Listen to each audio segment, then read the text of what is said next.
Winton, Connecticut, actually at a place where the Huntington Brook streams down through a gully and joins Lead Mine Creek. And the Huntington family lived in what was known as Poverty Hollow. And let me tell you, that probably because of how they lived their lives, because William Huntington, his father, or Collis's father, was a very poor farmer. He had 30 acres. He also tried to have a cedar shake mill that failed. So, in other words, it's terrible. Collis, of course, was going to be born there on 22 October 1821. He is one of 9 children, believe it or not. I know you always hear those stories, but there are 3 brothers and 6 sisters. Now, Huntington is a large man, 6'1", and of course he rises to that height very early in his life. He works on a farm, and he goes to school between the age of 6 and 13, 4 months a year. And that is all of his schooling. In fact, his family was so impoverished that he and his brother Solon will be actually given to other families to raise. And very fortunately, that he gets to work in what is known as Phineas Noble's store. Wow, he's a clerk. Well, Huntington wants much more than that, and so he actually becomes the typical Yankee peddler, believe it or not. Cart, they go door to door, and he really loved to come down south because he could really get tricked into buying this watch. He had watches up his sleeve, that type of thing, clocks and other knickknacks that were from the north, and you couldn't really get them in the south. So actually, he made so much money and was able to save so much. He's an industrious man. Actually, one of his mottos was, "I have always looked after little things of my business. Weightier matters will take care of themselves." That's odd for him to say once I knew about his career. But anyway, he will then go to New York where his brother Solon had opened a general store in Sarasota County and was very, very successful. So Collis becomes his partner, and they become very prosperous merchants. However, Collis realizes that west was where the money was to be made, and so he will leave the family business, borrowing $3,000 from his brother. He goes over to San Francisco. In his route, he has to go all the way around Cape Horn, dangerous passage all the way up to San Francisco. He moves to Sacramento, where he meets a man known as Mark Hopkins, and they have, you go to downtown Sacramento today, the historic part, the store is still there, where Collis made his fortune. Now, I have to tell you that Collis, while there, he's so smart because what does he do? He knows the miners didn't bring the stuff they needed, and so he is selling picks, shovels, and axes, and dungarees, and those type of things. He makes a small fortune because he has a slight profit margin, I believe. And so, an engineer, Theodore Judah, approaches Huntington and Mark Hopkins. And he says, the real way to get the gold from the gold fields is to get a railroad that brings them to Sacramento, and then we can get on the Sacramento River and take them down to San Francisco, which is the great gold port. Collis Potter Huntington says, what a brilliant idea. But he didn't have quite enough money to launch such a venture. So he forms a partnership known as the Big Four with Mark Hopkins, Charles Croker, and Leland Stanford, and they create what is known as the Central Pacific. Now, some of you all saw that TV show, Hell on Wheels. I want to tell you, C.B. Huntington never did anything in the field. He was the financier, he was the lobbyist. And the Southern Pacific Railroad, or Central Pacific, it begins right in 1862. It basically starts a line, though, by 1865 to go through the Sierra and the Nevada's mountain range and to join with the Union Pacific Railroad. And Huntington is so slick, he cuts a deal with the federal government that he owns 20 miles on each side of the tracks, all the mineral rights. In fact, my favorite quote, "Whatever is not nailed down is mine. What I can pry loose is not nailed down, so therefore yeah, that was Huntington. I gotta tell you, when he's in Washington, he is amazing. I mean, he's getting the federal government to loan money so that he can then borrow more money to enhance his venture, which creates on May 10th, 1869, the Transcontinental Railroad. This was the first, right? He wanted to be faster than William Durant, who owned the Union Pacific, and so he kind of let known the fraud within the Credit Mobilier, which was a false company set up by Durant. So Durant goes to jail, right? And so it disrupts the Union Pacific, so Collis can get more miles. And unfortunately, Collis was shrewd, he was ruthless, he was focused on what his need was at hand, and everyone calls him ruthless. They either wanted to be with him or not be against him. Now, his financial agent, a man known as David Colton, will actually die in 1881.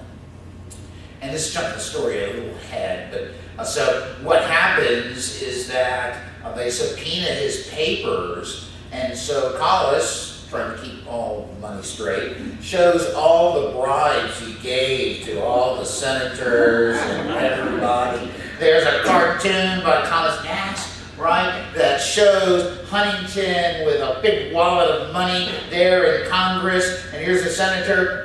You got my vote for 50,000. Another one said, I'm cheap, only 5. And but Huntington spread it all because he knew he needed that political support. While he is building, right, the Transcontinental Railroad, he quickly moves to build a southern route, which is known as the Southern Pacific. And the Southern Pacific Railway goes from New Orleans through Texas, servicing Houston, Austin, all these other places, and goes all the way to LA. Now, everywhere there's a port, right, he has a spur line going to it. This is 9,000 miles of track, which he will create. And he will build a wharf in every one of those communities. And the railroad just doesn't go to the center point. Where does it go?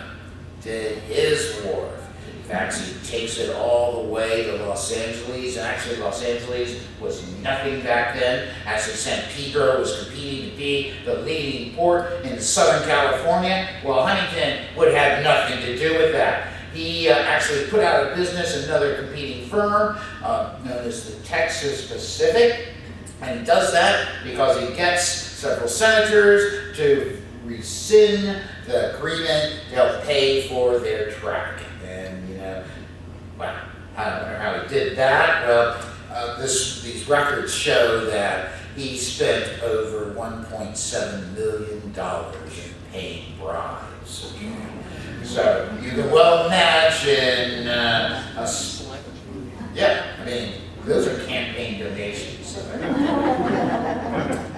Anyway, actually, when all this comes out about Huntington, I want to read this one quote. Huntington began to symbolize the greed and corruption of the late 19th century business. Business rivals and political reformists accused him of every conceivable evil.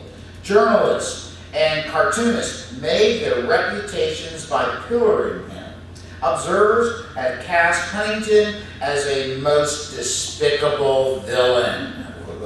Huntington replied, this is what Leland Stanford said, his partner, because Huntington made a move to get Stanford out of the business, out of being president of the Central Pacific and Southern Pacific, and so boom, he, Stanford loses a lot of money, not enough not to build a college, but Huntington replied to it, says, "The motives back of my actions have been honest ones, and results have rebounded far more for the benefit of California than they have to my own." Can't believe he said that.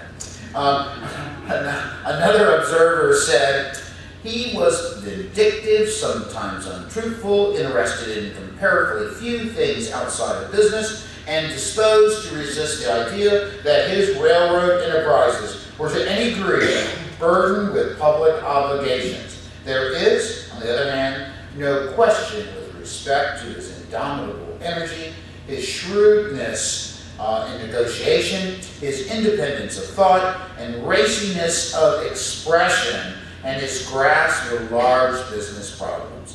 He was the dominant spirit among a small group of men who built up the transcontinental railway in the Southern Pacific."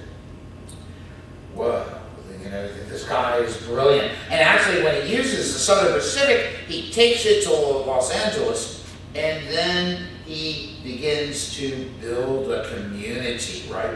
Of course, he buys up land, and he develops it, and so otherwise, Los Angeles is born as the leading port. Actually, there's an argument that goes all the way up to Congress, because San Pedro is saying, well, they're charging us for use of the railroad where we should have our own port and we should have to pay for that. And Huntington's is free for his trains only and everybody else's trains.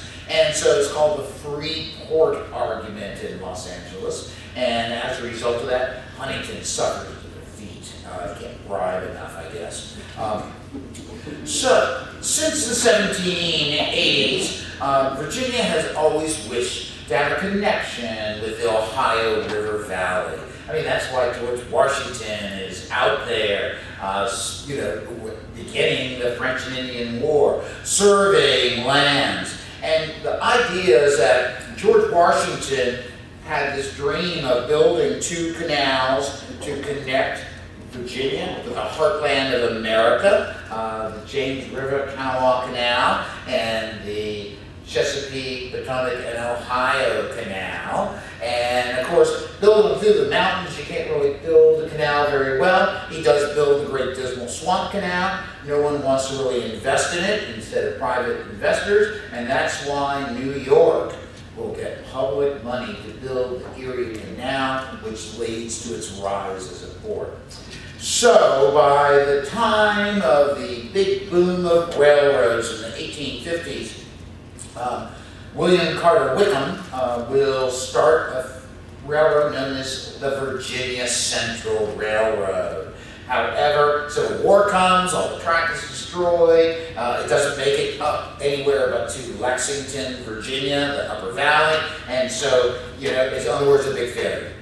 Now, he owns the rights to the railroad, but, he doesn't have any money. So as a result of that, he approaches Collis Potter Huntington to complete the railroad, which Huntington will buy 90% of the stock, and he, based on a loan, of course, using Southern Pacific money, the financial wheeling dealing, I can't even keep up with, but the bottom line is that Huntington will agree to build the railroad. Now, what he does is build it in both directions, from Richmond to a place called Huntington, West Virginia. Right? Now, there's a little town a little farther down on the Kanawha River, which goes into the Ohio, and it's called French Lick. And actually, Collis Potter Huntington goes in there to meet with the local officials. I'm willing to make you a town. He ties up his horse. His horse kind of moves so that it's on the boardwalk and it defecates. The sheriff gives him a ticket. Collis Potter Huntington comes out, sees all this. He walks back into the saloon where they're meeting, and he flips the $5 gold piece and says, that's the last money you'll see from C.P. Huntington.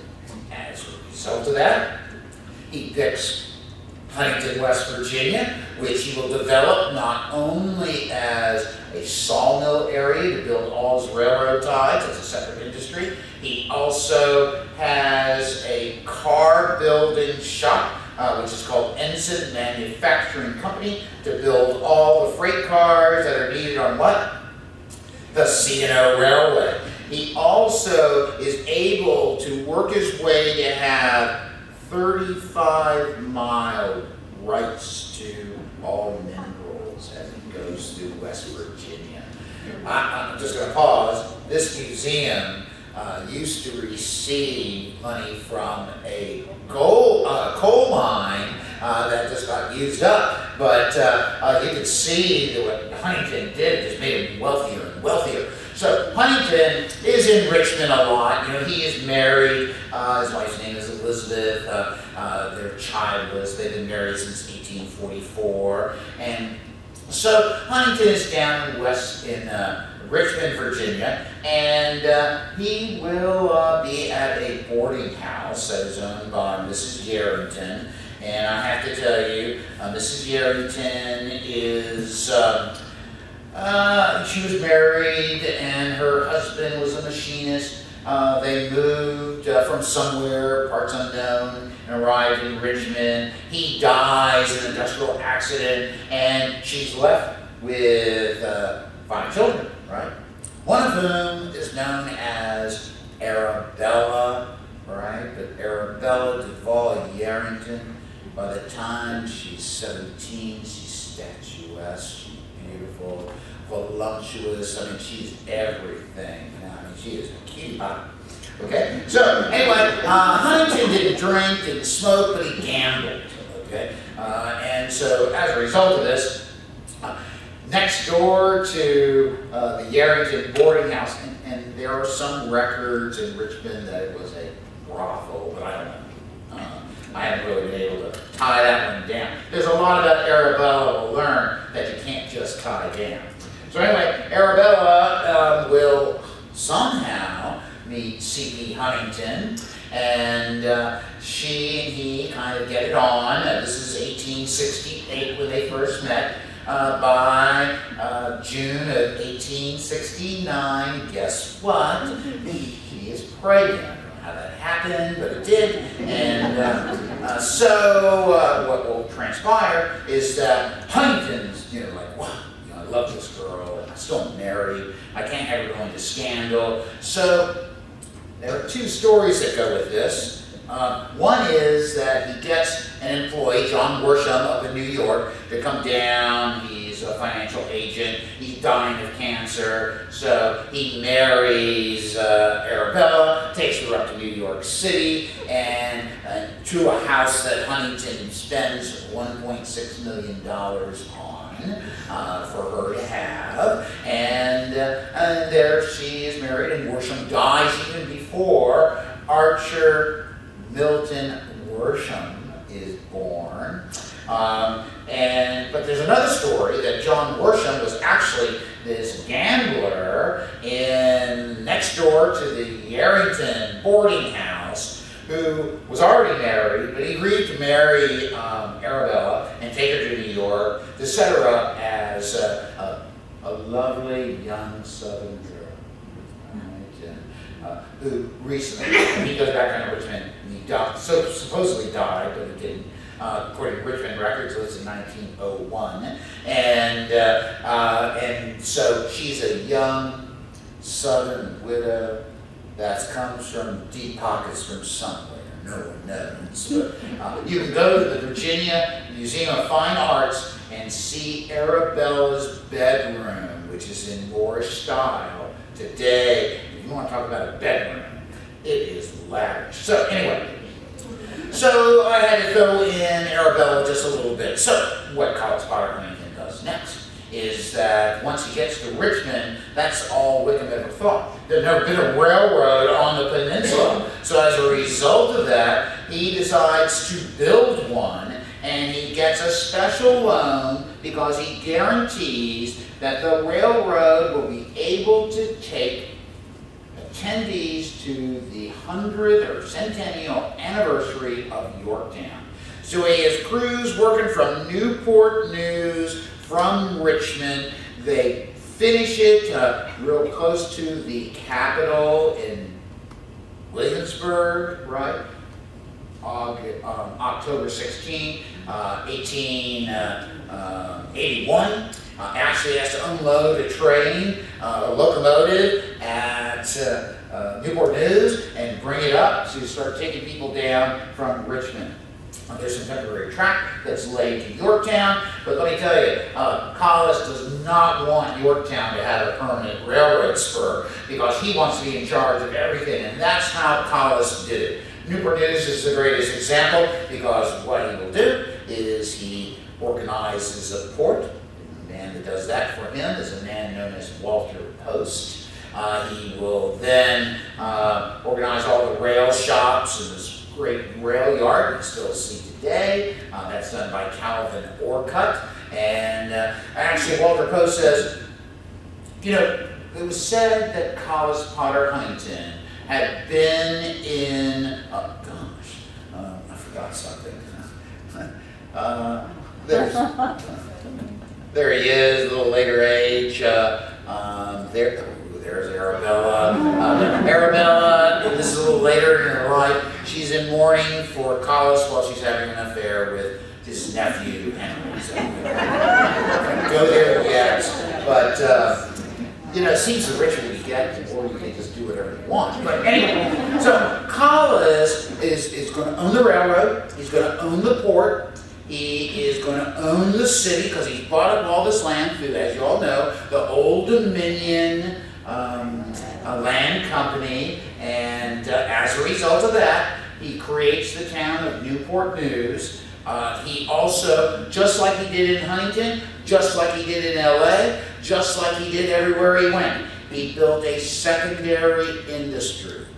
Because Collis, you know, he owned the Pacific Mail Steamship Line, okay, which controlled all of the shipping in many ways because it was all coming from his railroads in San Francisco as well as in LA. So he puts that formula here. So what does he need to build? Well, he's already built freight cars up in Huntington, West Virginia. So he said, I need ships, I need colliers. And so he will build, beginning in 1886, what was first called the Chesapeake Shipbuilding and Dry Dock Company. Its name is then changed to Newport News Shipbuilding and Dry Dock Company.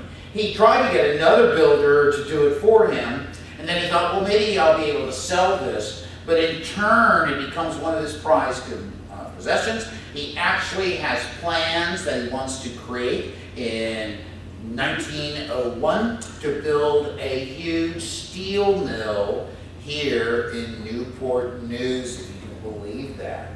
So that the ships he's building get the steel, they get the coal. You can just imagine how Collis Potter mine worked. However, he goes on a short vacation to a camp, and camps, when they're up in the Adirondacks, are not camps, I have to tell you, rather lavish. He had one called Pine Knot Camp, and he will be seen by a doctor 1 week before. However, he'll suffer a stroke and die immediately, and Huntington is left behind, however, this huge empire, and now who is going to be able to run it? And onto the scene is going to come Henry Edward Huntington, right? There's Collis, there's a lucky newspaper boy, and there's Eddie. And he's all known by everyone as Eddie.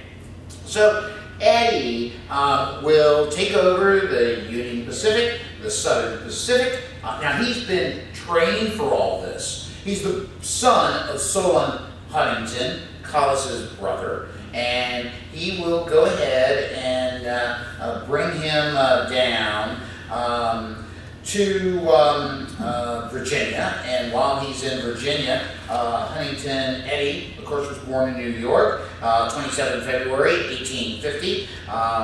And he's one of 7 children. He's educated in private school, high school graduate. At 21, college took him under the wing, first to inspect the tracks of the C&O. He later becomes head of the St. Albans sawmill, making the ties. After 5 years, he became superintendent of construction for the C&O Railroad. In 1884, superintendent of construction of the Kentucky Central Railroad, because what Collis was then doing had created this false company known as the Newport News and Mississippi River Valley Railroad Company. Oh my gosh. And so he was buying into all these other railroads so that he could link a southern route from, guess where?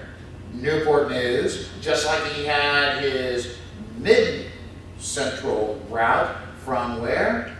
Newport News to Cleveland. So, in other words, he's trying to control everything. And Eddie learns by his side, and as a result of that, when Collis dies, Eddie will at that time be first vice president of the Southern Pacific. He is president of the Union Pacific. He becomes president of the Southern Pacific. And he is in a financial battle with E.H. Harriman. I don't know if you all know about him. He's another robber baron. So Huntington cuts his losses.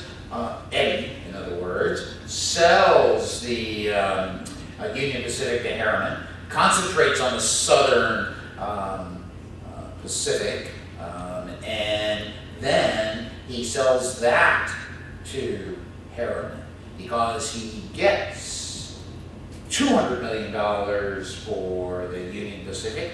He gets $470 million for the Southern Pacific. What does he do with that money, you might ask? I know these are lots of big dollars. What he does is he invests in Los Angeles.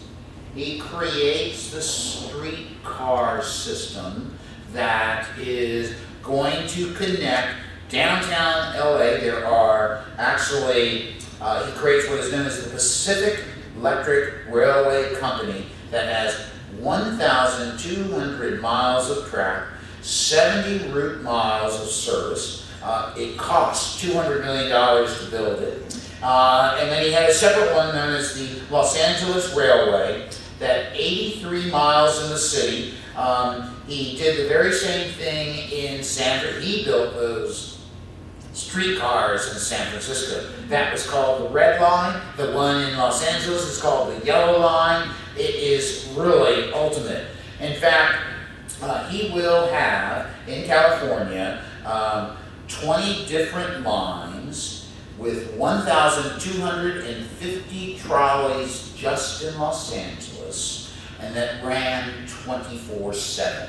And what does that do? He runs them out into the barren hills, which he had bought up, of course, and he begins the great land development of Los Angeles. Now, Los Angeles doesn't have enough water to do this, so what does he do next? Well, he will go and take water from 700 miles away eventually to bring it down to Los Angeles. Now, I want to tell you, as he's doing that, he builds this beautiful home near San Marino, which we'll eventually see. Eddie is going to, he's actually married to Mary Alice Wallace, who was the daughter of an adopted woman, Collis, a friend of Collis adopts her. I don't know if there's anything about that, but I wouldn't doubt it. The big thing is, Henry marries her daughter, and then, you know, after Collis died, 1/3 of Collis's estate went to Henry, 1/3 went to Arabella, making her the richest woman in the world, and 1/3 went to Art, now his name's changed, Archer Milton Huntington. You see no reference to the Worsham ever again. It's just brought up to me, there's questions whether he's formally adopted. I think as far as Huntington cared, you're in my will, you're my son, here you go. And of course, the first really official biography of C.P. Huntington was written by our chief librarian 7 years ago, and she knew who paid him, and paid her, and so she mentions nothing of all this scandal. So anyway, Henry starts to spend a lot of time with Arabella, saying he has to manage her estate, right, and that he was trustee. And in fact, at the time, they even took trips to Europe and with Archer. It was kind of like a little parent married Alice, sues for divorce, for desertion, and the A word, adultery, and Henry pays her off. She dies 2 years later, and then that's 1810, or 19th century historian. So what will happen then is 1 year later, they'll go to Paris, Arabella and Henry, and they get married. The scandal in San Francisco, LA, Richmond, New York is amazing. The Vanderbilts will have nothing to do with them. The Rockefellers actually buy a previous mansion from Arabella because they have to have the biggest mansion in town, and they actually do. It's where the site of Tiffany Company is today. So it's on 5th Avenue. That's the address. Even though the Vanderbilts were next door, they never talked. So, but the Huntingtons didn't really care, did they? And in fact, Henry E. Huntington had started a love for books and paintings. And just so happened, Arabella loved paintings. And so these two became some of the leading collectors in the world. Henry spends millions of dollars on buying books for his library, the Huntington Library in California. He spends millions of dollars on buying paintings and so forth in their home, in their library, all these things. They support Archer in taking him to Spain, then they take him to Mexico, and he becomes a Hispanic scholar, and he organizes the Hispanic Society of America. He builds a special building for them. He then founds the American Magnate Society, which he builds an addition onto the Hispanic Society for them. He is just taking after his parents. But I gotta tell you, the Huntingtons, the Huntington building on Hampton University was what? Paid for by the Huntingtons. Huntington High School, remember, used to be here? Well, that was, Henry, or Eddie, I don't like to call him that. Eddie was approached by the white citizens, this is during Jim Crow, Newport, we want you to build us a new high school. And he said, well, what are we going to do about the African Americans? And I said, well, I don't know. And he says, well, I think the law of land is separate but equal, so he spends the equal amount of money on both buildings, believe it or not, which is so unusual. He endows partially Hampton University, supports Ogden Hall.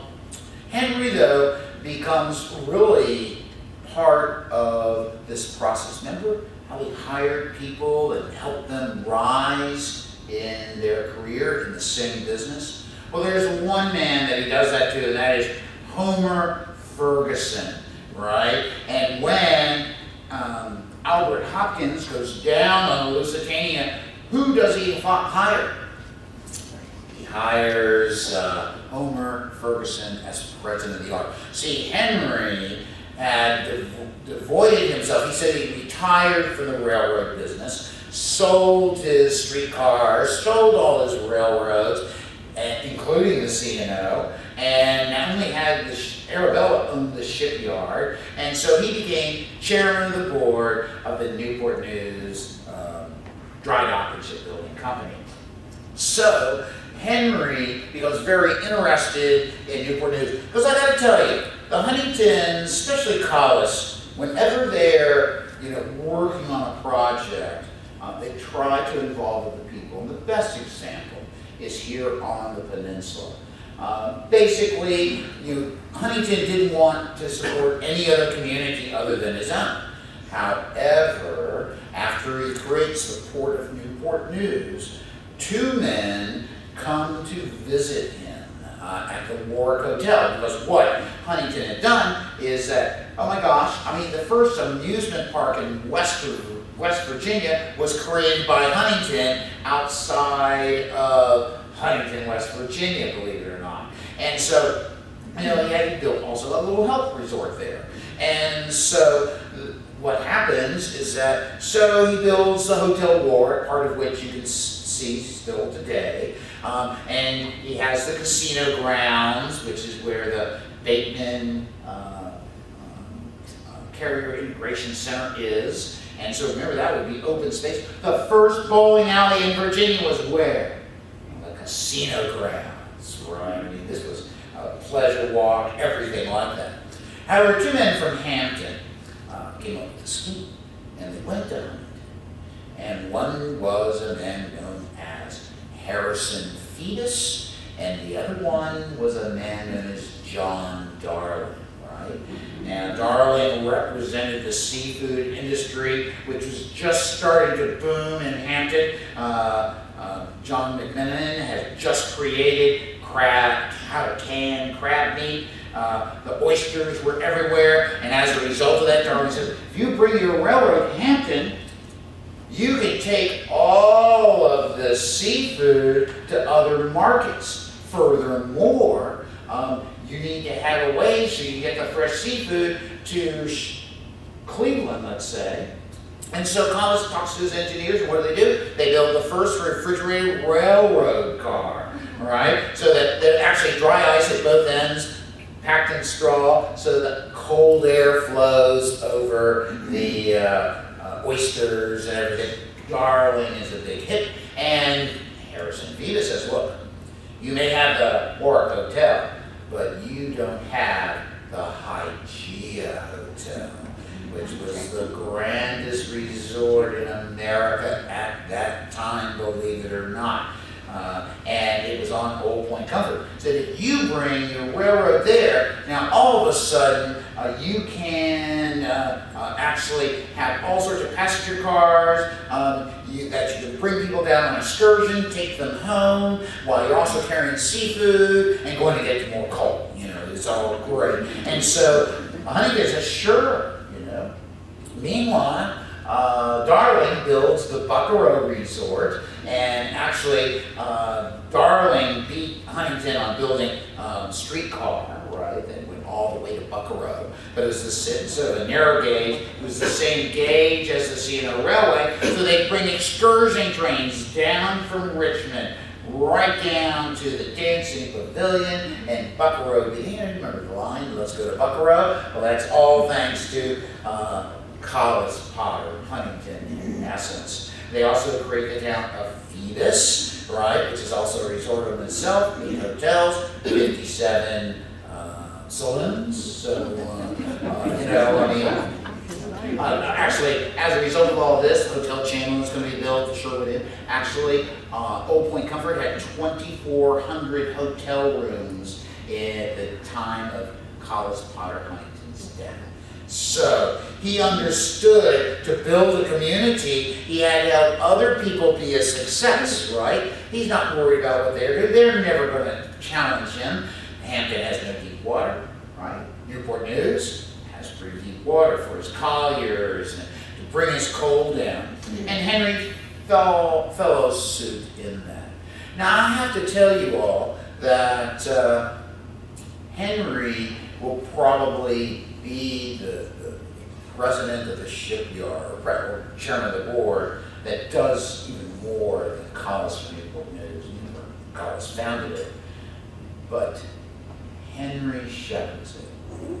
It's really amazing because, you know, the yard by 1914 only employed 7,600 men, right? And so it was a burgeoning, and we think that's small amount, but it was, you know, making this town, the city of Newport News. I mean, these Huntingtons practiced their business the very same way. So Henry Huntington would come down here and would ensure that, mean, as soon as he picks Homer Ferguson to become president of the shipyard, he will make sure that he gives the money needed to have improvements to the yard. He will make sure that when Ferguson comes up with the idea of Hilton Village, guess who hops on that right away? Henry or Eddie Huntington. Why does he do that? It's the same formula he did throughout California. These were planned suburban communities. However, in this case, he is supporting Ferguson. He's giving Ferguson money so that they can buy the land, support the construction of Hilton Village. That's out of the pockets of Eddie Huntington. And in this case, Huntington fosters the concepts of not just suburbanism, but having a community out of a big city that is free from the harsh air, the smoke, the dinginess of a downtown worker's life, to where you could come out to a freshness out in the countryside. And the way he got to work was what? Streetcars. Who likes streetcars? Eddie Huntington. So you can see the Huntingtons have a formula they apply everywhere. But while they apply it, they also try to do good for a community. You know, supporting Hilton Village was good for the shipyard, probably what really the real motivation was to keep workers here. But also, they all realized that they had to build a unique community. Eddie and Collis had built towns before. Eddie had built suburban communities before, but no one had ever built a planned public community like Hilton Village would become. And that's the foresight of Eddie and Homer working together, and Eddie will actually foster Hilton Village in so many different ways. He will pay for building the Colony Inn. He will actually buy the entire village when after the war it went up for sale, and so he bought it all at an auction, and he then will actually build model houses, you know, for people to see how wonderful it is. He puts in gas at his own expense. He enhances everything about the community through the support of Homer Ferguson. So it's like this team. Meanwhile, Henry and Arabella are doing what? Buying all the art they can. Now, as you all know, one of the greatest stories, I think, of Newport News history is when Homer Ferguson bids on the construction of the Leviathan. This was formerly the largest ocean liner in the world, owned by Norddeutsche Line, and it was 925 feet in length. That's big, you know, when you think about it. Lusitania was 765, just to give you an idea of the hugeness of this vessel. Well, it got interned. It got used as a troop ship known as the Leviathan because it was so big. It was formerly called Der Vaterland. So after the war, they wanted to convert it into a passenger liner again. And Newport News underbid it on the project because in 1922, they had what was called the Naval Holiday, the Washington Naval Treaty, which the shipyard actually destroys, breaks apart ships on the ways so that they can actually, you know, meet these requirements. So Newport News looks like it's a dying town. So does Hilton. So Homer Ferguson tries to keep everything together. So when the project is done and the bills are due, there's a $1 million loss on the Leviathan. And I think, just to tell you what it's like 6 months earlier, Eddie and Arabella bought a series of paintings. The main one was The Blue Boy by Gainsborough. They spent $1 million, which they took out of the treasury of the Newport News shipyard, you know, on these paintings. And of course, the shipyard then loses another $1 million. So, oh my gosh, Ferguson has to go to New York, and where he's got his resignation in his pocket, because you lose a lot of money usually get fired. I don't know about you all, but and so the bottom line is, whoa. There's Eddie with one of his in his library. There is the son, Archer Milton Huntington. So anyway, so what happens is Ferguson shows up at their mansion in New York.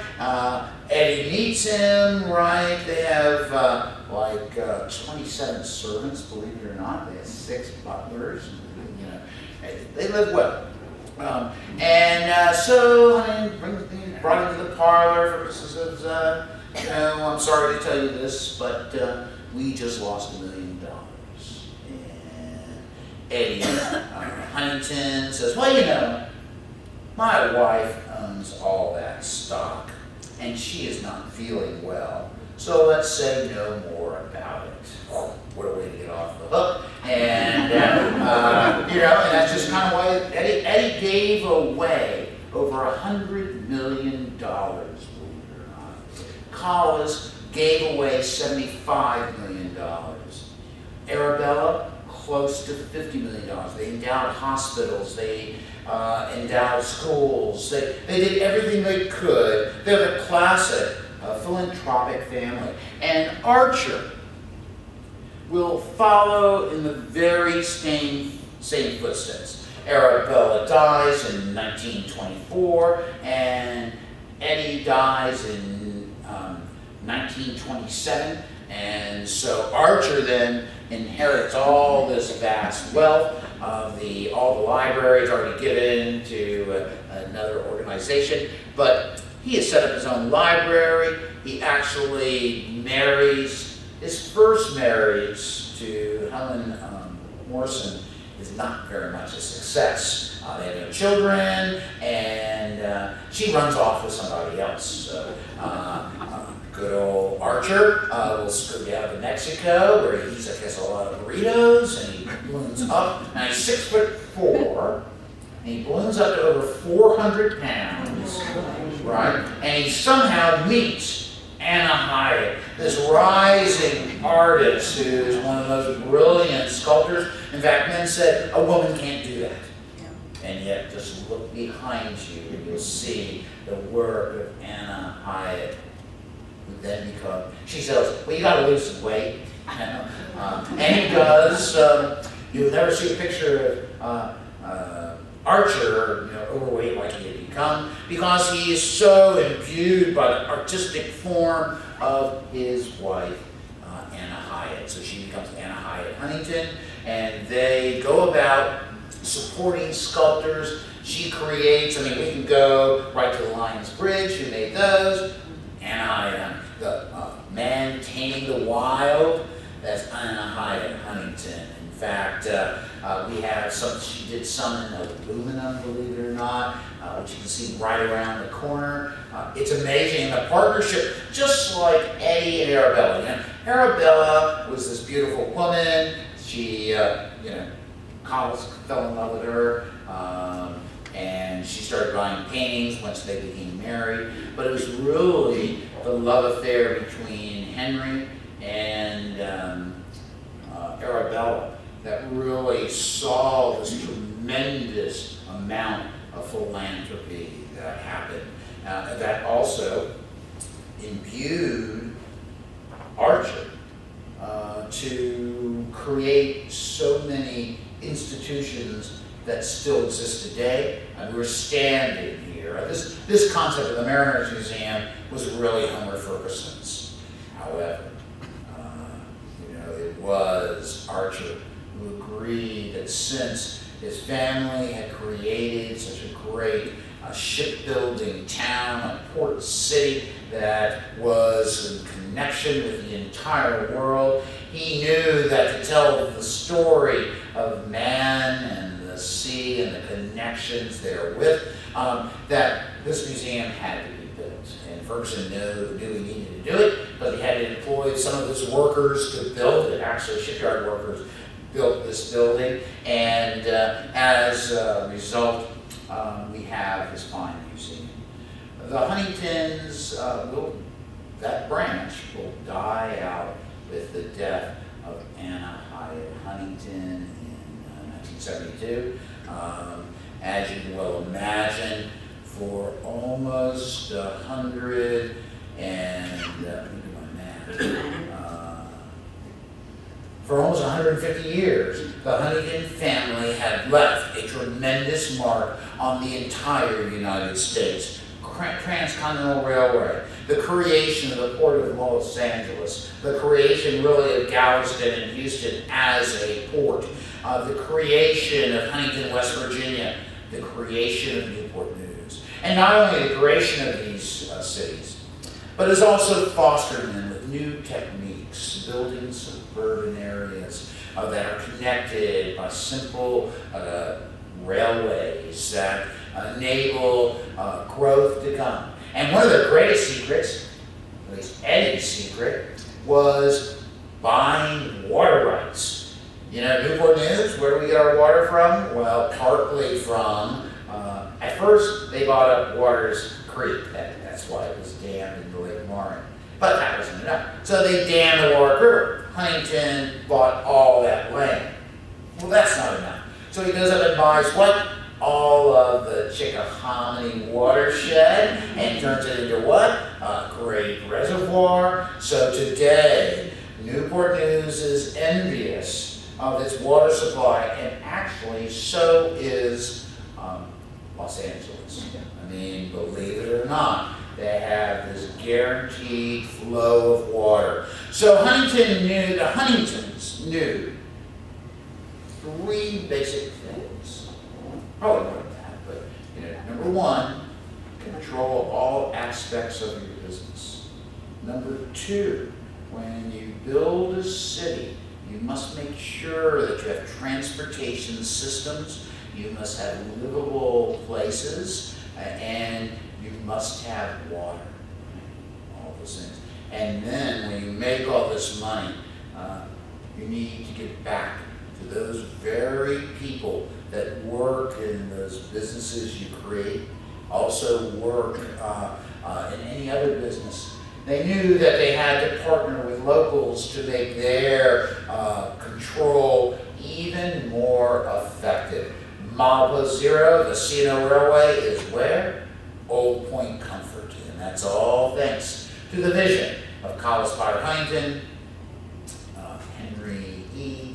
Edward Huntington, and also Archer Huntington in many ways. You know, Archer never does anything. In fact, he sells the shipyard in 1940 as a joint stock company, and beforehand he had owned it all. And so he's not a businessman, but he is perhaps the greatest of the philanthropists of all the Huntingtons. So that's the Huntingtons in 50 minutes.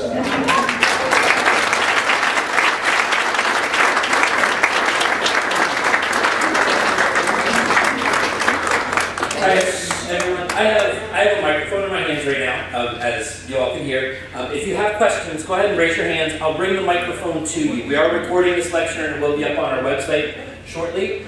So go ahead and speak into the microphone when you ask your questions. We'll start right here. Keep your hand up and I'll come bring it to you. The southern border of the United States, New Mexico and Arizona, was established further into Mexico, as I understand it, in order to support railroad construction. Did the Huntingtons have anything to do with that? No, they did not. That was all, you see, in the 1840s and 1850s. They had this great move to basically, there were competing lines, a northern route, a central route, and a southern route.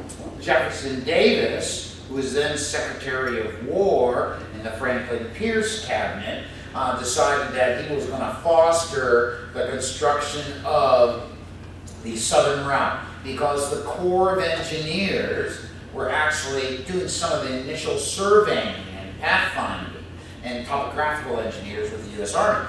So Davis convinced Pierce to organize what is known as the Gadsden Purchase.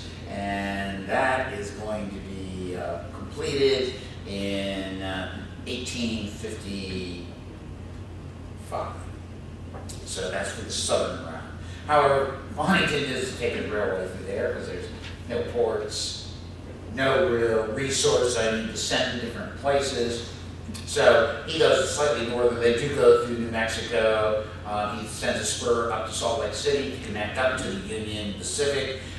He then sends spurs down to Houston, Galveston, Corpus Christi. He goes right through Austin, and he then makes it to Los Angeles. So if I grow some cattle in Texas, or I grow cotton in Louisiana, guess which port I can also use? LA. And so, just like the coal of West Virginia, what type of port do I need to go to? Newport News. Okay? Any other questions? What about the James River Country Club and the golf collection? Yes, and that's thanks to Archer Milton Huntington, but he was guided in that by Homer Ferguson, who was far more avid of the golf. Okay. Thank you for a very interesting speech. I have two questions. The second one is probably very simple, but my husband and I came here in '62. There used to be a house somewhere around here. So my first question is, did any of the Huntingtons ever live here or anything of that? Did they ever become residents in any way? No, they did not. Okay. The closest thing, I mean, No. Eddie lived in outside of San Francisco. Well, that's not Newport. And he lives in New York, Yeah. and Archer lives in South Carolina and New York, and so no, they had nothing to do with Newport News other than making money from it, and they made a hassle. So yeah. Okay, my second question is really more important. In your remarks early on about the building of the railroads in the 1860s, I was struck by the fact that the Huntingtons were able to get the necessary materials to build railroad tracks while the Civil War was going on, and didn't the North need to have those, not the facilities, obviously they're in California, but all that iron and steel, etc., in order to carry on the war? Well, I just want to tell you a little bit about geography. The American Civil War is mostly fought with resources both in the south, east of the Mississippi, and in the northeast of the Mississippi. Exactly. So they did not need California back then like we need for iceberg lettuce and so forth. However, what they did have was this tremendous ability, because California, was a state, but it provided one regiment that fought actually in New Mexico, and that's it. So in essence, Huntington is able to import Chinese workers to build the Central Pacific through the mountains. Actually, you can go along the very route today and see where the Chinese cut through with picks and axe, and actually there was a certain amount of immigration to California by the Chinese. However, Huntington sent agents and bought, I hate to say, the rights to bring these people to America. He paid them all, so they weren't slavery, but it's how you break out of the Manchu system to come here. China was in great turmoil at the time, and the Taiping Rebellion, the opium addiction. You think we have a bad opioid crisis today? You should have gone to China in 1870. Yes, but the question, excuse me for interrupting, the question is, the actual materials used to build the railroad tracks, and, well, they had probably enough wood east of the Mississippi, but all that metal that went into those tracks, didn't they need that metal to build all the railroads? Because like you said, there was destruction along the way. Yes, and so therefore, outside of Sacramento, Huntington and his partners built what? A Bessemer furnace.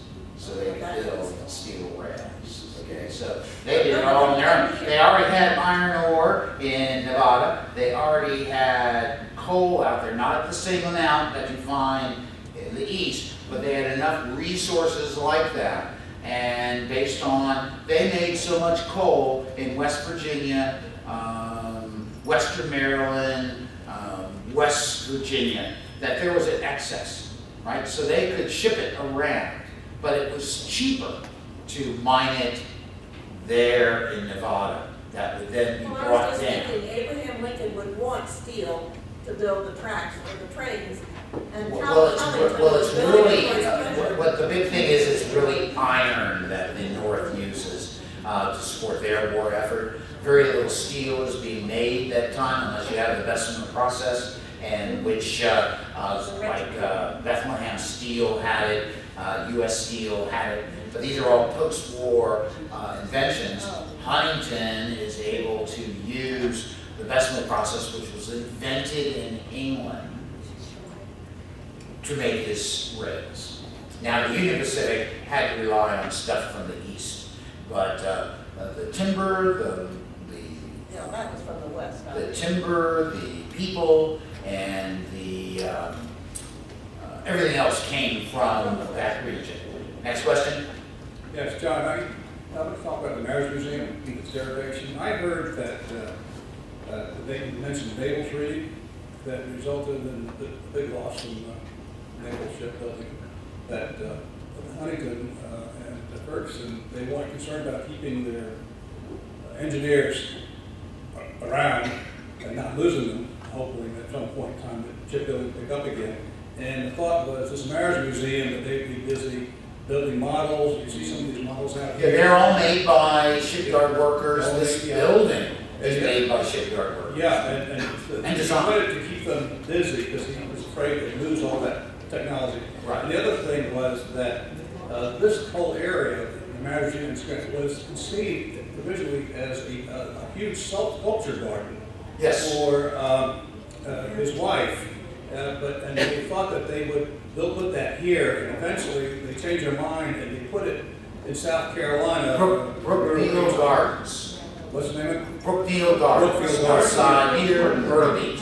Brook Green, excuse me. Yeah. And I think our former people who used to work at the Living Museum is now head of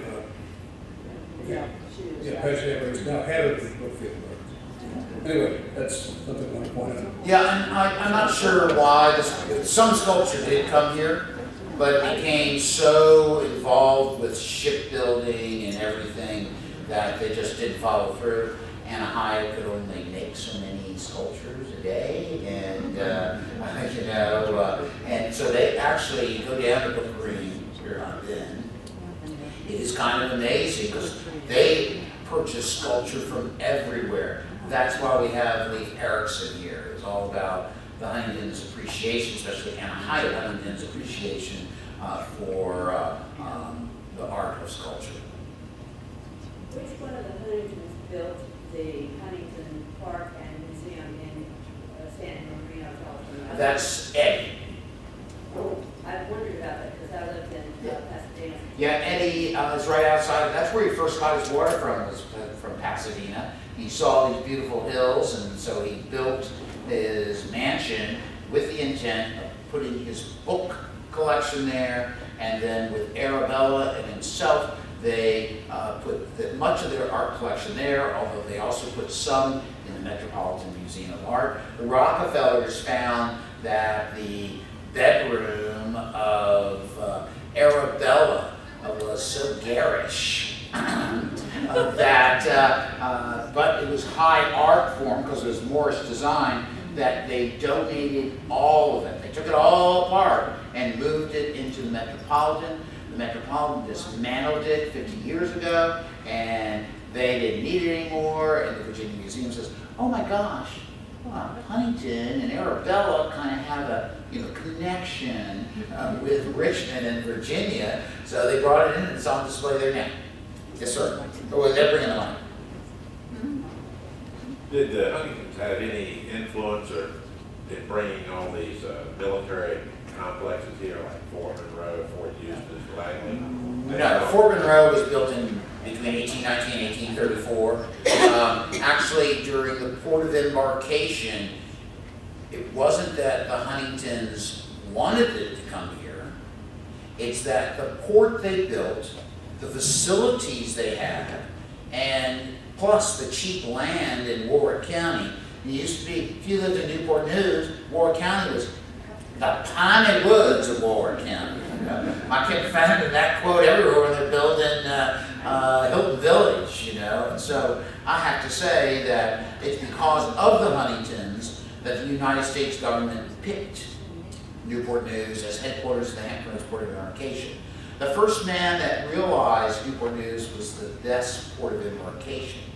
Unfortunately, it was one of the most despicable and unscrupulous generals during the Civil War. His name was Major General Benjamin Franklin Butler, when he created Camp Butler, where now the small boat harbor is today, and the coal yards. How's that? Okay, anything else? Well, yes, sir. Who built the Huntington Museum in Pasadena? That was Henry Edward Huntington. Okay. If there are any other questions, I want to tell you that Hilton Village is a fascinating topic, and you know, we could have spent hours today just talking about the Huntingtons. I had a time restriction, but I got better stories to tell, which I have uncovered, and it's kind of amazing. However, you know, when you walk the streets of downtown Newport News, just think about Huntington made those lots so narrow so he could maximize his profit. Recognize how he joined together various industries so that people manning my port would also build ships, so they had alternate employment, so that his town, Newport News, would have a larger population, and everybody, you know, when Walter Post, first mayor of Newport News, came to Newport News Point, he said there were earthworks from the late war between the states. But I was quickly manifested by the vision of Mr. Huntington, who knew this would become the greatest harbor in the world. Okay. Thank you.